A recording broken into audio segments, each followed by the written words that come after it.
In this lesson, we'll learn how to lock controllers to not only restrict movement, but also to make sure that those controllers receive no animation. For our secondary foot controls, we know that we don't want to move their position, only rotation.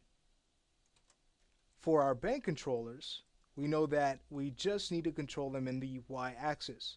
So it's a good practice then to go through and to lock any extra controllers that the animator will not need to worry about, not only for clarity, to restrict their movement, but also to make sure that those controllers receive no keyframe data, so we don't have a bundle of keys at the end of our animations.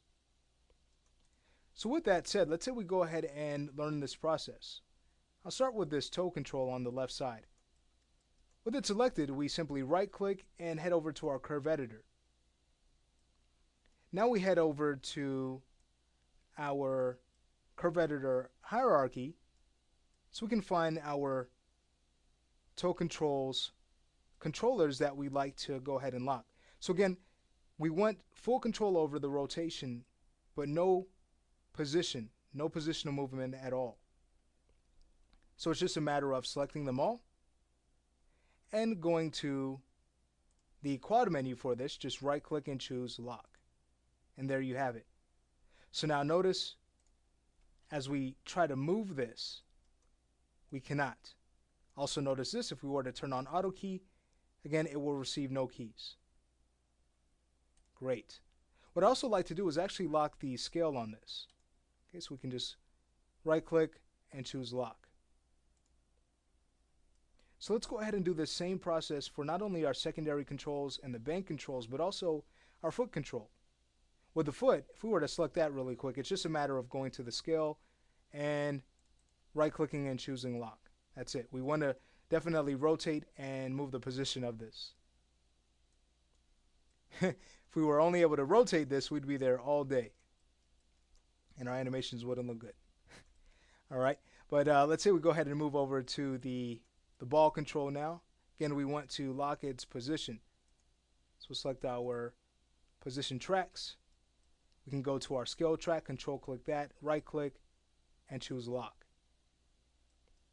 Can head over to the heel, select lock, select the scale, and control click the position tracks, right click, choose lock. Okay, now we get to our bank controls, and again, we only want to worry about the y-axis. So we'll select our position tracks. We'll skip over the frozen tracks. Okay, we don't need to worry about those. The 0 Euler track, this is our new track that we get when we freeze our transformations. Okay, so this is what we need to be concerned about. And again, we'll control click X and Z. We'll control click scale, right click, and choose lock. All right, so we have one more object to worry about. Select the position controllers or their tracks, X and Z, and also scale, lock. All right, let's say we take care of the right side. Select that, go to scale. Okay, being that this is our toe control, we want to skip over rotation entirely and get to our position tracks. Lock those. Do the same for the ball control. And do the same for the heel.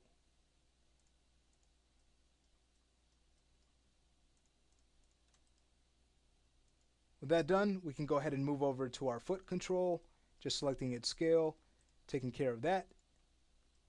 And then we can finish off by working on our banks.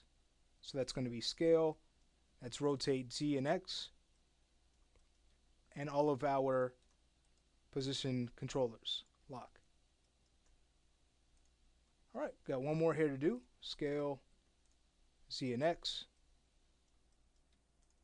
and take care of those position controllers. And now they're locked and everything is a lot cleaner now. So we can close out our curve editor. Okay, so we've learned the process for limiting controls and making sure that those limited controllers receive no keys. So what's our next step? The next step is to go in and actually add custom parameters to our foot controls so we can start to drive our bank. So by the next lesson, we're not only going to set up those custom parameters, but we're also going to work with our expression list, okay, to make sure that we can get these banks working.